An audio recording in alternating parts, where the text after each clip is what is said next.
শুরু করিতেছি মহান আল্লাহ তাআলার নামে, যিনি পরম করুণাময় এবং অত্যন্ত দয়ালু। দেশে বিদেশে থাকা বাংলাদেশের সর্বস্তরের জনসাধারণ এর উদ্দেশ্যে এবং বাংলাদেশ আওয়ামী যুবলীগ, কৃষক লীগ, শ্রমিক লীগ সহ বাংলাদেশ আওয়ামী লীগের অঙ্গ সংগঠন বাংলাদেশ ছাত্রলীগ পাকিস্তানের সাথে লড়াই করে ভয়ানক ভাষা আন্দোলন ছিনিয়ে এনেছে। বাংলাদেশ ছাত্রলীগ ৭১-এর যুদ্ধ বিরাট ভূমিকা পালন করেছে। বাংলাদেশ ছাত্রলীগের আজকে ৭৭তম জন্মবার্ষিকী উপলক্ষে আমি মনের গহীন থেকে বঙ্গবন্ধু শেখ মুজিবুর রহমান জাতির পিতাকে স্মরণ করছি। বাংলাদেশ ছাত্রলীগ প্রত্যেকটা ধাপে ধাপে নির্যাতনের শিকার হয়েছে। বাংলাদেশ ছাত্রলীগের ৭৭তম জ্যেষ্ঠা বার্ষিকী আজকে পালন করতে পারছে না। সংগ্রামী বন্ধুগণ, কেন পারছে না? আসুন, কেন পারছে না? ১৯৭১ সালে বাংলাদেশে যারা গণহত্যা চালিয়েছিল, লুটপাট চালিয়েছিল, অগ্নিকাণ্ড চালিয়েছিল, তারা আর কেউ নয়, তারা পাকিস্তানি। সেই পাক বাহিনী আমাদের দেশের মা বোনের উপর নির্যাতন সহ লাখো মায়ের কুলকালি করেছিল। সেটা এখনো মুক্তিযোদ্ধা পরিবাররা ভুলে নাই, প্রকৃত দেশপ্রেমিক বাঙালিরা ভুলে নাই, আওয়ামী লীগ ভুলে নাই। সংগ্রামী বন্ধুগণ, আবারও আমরা ৭১কে মনে করতে হবে। ফ্যাসিস্ট জঙ্গিবাদী সেই ইউনূসের সরকার তাদেরকে আশ্রয় দিয়ে আজকে বাংলাদেশ ছাত্রলীগকে নিষিদ্ধ করেছে।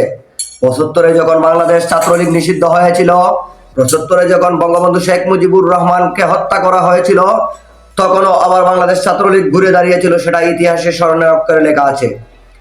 সংগ্রামী বন্ধুগণ, আমি শুধু এটাই বলবো, এবং বিশেষ করে বাংলাদেশ ছাত্রলীগের প্রত্যেক কর্মী সহ বাংলাদেশ ছাত্রলীগের নেতাবর্গ সকলকে আমি শুভেচ্ছা বাণী পৌঁছে দিতে চাই এবং তাদেরকে বলে যেতে চাই, বাংলাদেশ ছাত্রলীগ সর্ব জায়গায় ভূমিকা পালন করেছে এবং বাংলাদেশ ছাত্রলীগ বারবার ঘুরে দাঁড়িয়েছে।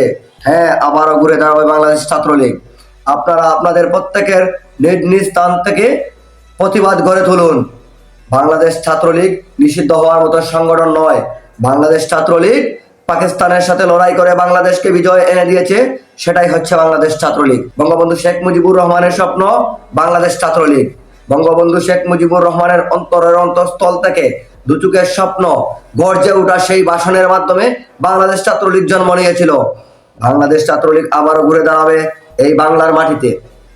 বাংলাদেশ ছাত্রলীগে যারা কর্মী ছিল এবং ছাত্রলীগের কর্মীরা সহ বাংলাদেশ ছাত্রলীগ সাপোর্ট করার মতো যারা পরীক্ষার হলে গিয়ে পরীক্ষা দিতে পারে নাই, গ্রেপ্তার হয়েছে, ইউনূসের অবৈধ প্রশাসনের মাধ্যমে আমাদের গণহত্যা শুরু করেছে।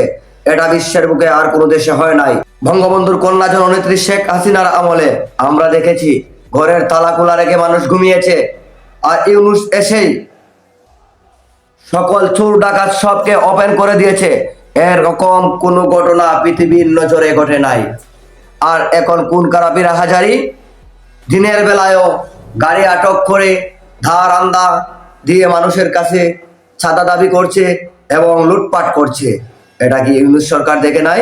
ঘরে বসে থাকার সময় শেষ। ৭১-এর বাংলাদেশ, এক নেতার এক দেশ, বঙ্গবন্ধু শেখ মুজিবুর রহমানের বাংলাদেশ। সংগ্রামী বন্ধুগণ ও আমাদের বাংলাদেশের জনসাধারণ, তাদের উদ্দেশ্য ছিল তারা এই দেশ লুট করবে। আমি বলে দিতে চাই, এই ২৪-এর বন্যার সময় ইউনূস সরকার কিছু বলে নাই, টিভির পর্দায় আসে নাই, কিন্তু ইউনূস সরকার হঠাৎ করে একটি পোস্ট করেছিলেন, আপনারা সবাই দেখেছেন। বাঙালি জাতি অনেক খুশি হয়েছিল, কথা না বলে কাজ করেছে। কিন্তু কোথায় সেই কাজটা হচ্ছিল? যাইয়া আপনারা সবাই জানেন, বন্যায় ক্ষতিগ্রস্ত লোকেদের জন্য ৬৬০ কোটি টাকা নিয়ে এসেছিল।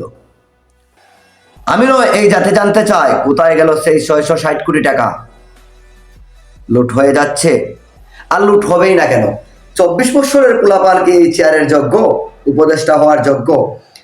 সংগ্রামী বন্ধুগণ, আপনারা জানেন, বাংলাদেশের জনসাধারণ জানে, বাংলাদেশের সাধারণ জনগণ জানে, বাংলাদেশের গরিব দুঃখী মেহনতি মানুষরা জানে, এই ২৪-এর আন্দোলনটা হয়েছিল কোটা আন্দোলন।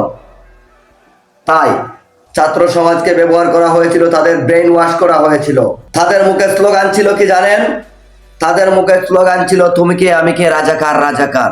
ছাত্রলীগ স্লোগান ধরেছিল, তুমি কে আমি কে, বাঙালি বাঙালি। বাঙালি আর রাজাকারের মধ্যে তো তফাৎ কিছুটা থাকবেই। সংগ্রামী বন্ধুগণ, আজকে আমি বলে দিতে চাই, বাংলাদেশের প্রাণপ্রিয় স্থান আমরা সবাই জানি, দেশে বিদেশে সবাই জানে, সচিবালয়ে আগুন লেগেছে। লাগতেই পারে, সেটা স্বাভাবিক। আগুন লাগার সাথে সাথে উপদেষ্টারা এবং ইউনূস সরকার ফেসবুকে পোস্ট করে দিয়েছে আওয়ামী লীগ আগুন ধরিয়ে দিয়েছে। এখন আবার বলা হচ্ছে সেটা শর্ট সার্কিট, বিদ্যুতিক লোড সার্কিটের কারণে আগুন ধরেছে। এটা কি হাস্যকর বিষয় নয়? কিছু হলে আওয়ামী লীগের উপর দোষ, কিছু হলে আওয়ামী লীগের উপর দোষ। তাহলে আপনি কি করছেন? আপনার ব্যর্থতা আপনি স্বীকার করে নেন। আমি জানি এইসব ভিডিও কিংবা এইসব কথাবার্তা বলার কারণে আজ না কাল আমাকে জেলে ঢুকতে হবে। হ্যাঁ, আমি একটা কথা স্পষ্ট ভাষায় বলে দিতে চাই, আমি বঙ্গবন্ধু শেখ মুজিবুর রহমান জাতির পিতার আদর্শ নিয়ে রাজনীতি করি। আমি দলের দুঃসময়ে এসেছি, সুসময়ে আমাকে আপনারা কখনো কোথাও মাঠে দেখেন নাই। দুঃসময়ে মাঠে এসেছি।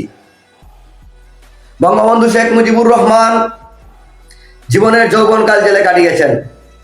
বঙ্গবন্ধু শেখ মুজিবুর রহমান বারবার জেলে ঢুকেছেন, কিন্তু তার আদর্শ থেকে একটুকু তিনি পিছান নাই। আর আমাকে জেলের বয় দেখাবেন, সমস্যা নাই, জেল কাটবো। কতদিন আমাকে জেল কাটাবেন? আমি যদি জেলে না ঢুকি এদেশের মানুষরা বুঝতে পারবে না। আমি যদি জেল না কাটি, এদেশের এরকম আওয়ামী লীগ সাপোর্ট করা মানুষরা যদি জেল না কাটে এবং অবৈধ মামলায় গণগ্রেফতার আপনি যদি বন্ধ না করেন, তাহলে আমি ডক্টর ইউনূস সাহেবকে বলতে চাই, আপনি সুষ্ঠুভাবে তদন্ত করেন। আপনি সুষ্ঠুভাবে তদন্ত করেন, আপনি দেখেন যারা রাহাজারি করেছে তাদের বিচার হবে এবং হোক। সেটা বাংলাদেশ আওয়ামী লীগ সরকার চায়, আমরাও চাই, সবাই চায়। এই বাংলার গরিব দুঃখী মেহনতি মানুষ চায়। কিন্তু যারা কোনো অপরাধ করে নাই, যারা ক্রিমিনালি করে নাই, সাধারণ মানুষ আওয়ামী লীগ সাপোর্ট করে, তাদেরকে কেন গ্রেপ্তার করতে যাচ্ছেন? তাদের উপরে কেন হামলা মামলা? এগুলা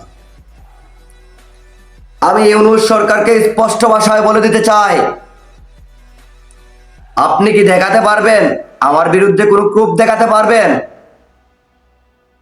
পারবেন না। আমি চ্যালেঞ্জ করে বলে দিতে চাই আপনাকে, আপনি পারবেন না। কিন্তু আমার বিরুদ্ধে কেন থানায় মামলা? কি কারণে মামলা? আমি আওয়ামী লীগ করি বলে? হ্যাঁ, আমি নয়, আমার আগামী প্রজন্ম আওয়ামী লীগ করবে।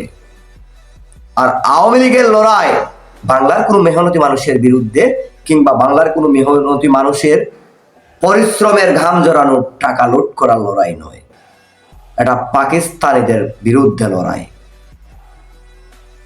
যারা চেয়েছিল আমাদের এই সোনার বাংলার অর্থ সম্পদ লুটে নিতে, তাদের বিরুদ্ধে লড়াই। হ্যাঁ, আমি আওয়ামী লীগ করি। আমার পরিচয়, আমি মুসলিম পরিবারের সন্তান। আমার পরিচয়, আমি আওয়ামী লীগের সদস্য। আমি মৌলভীবাজার জেলা আওয়ামী লীগ থেকে শাকির আকন্দ।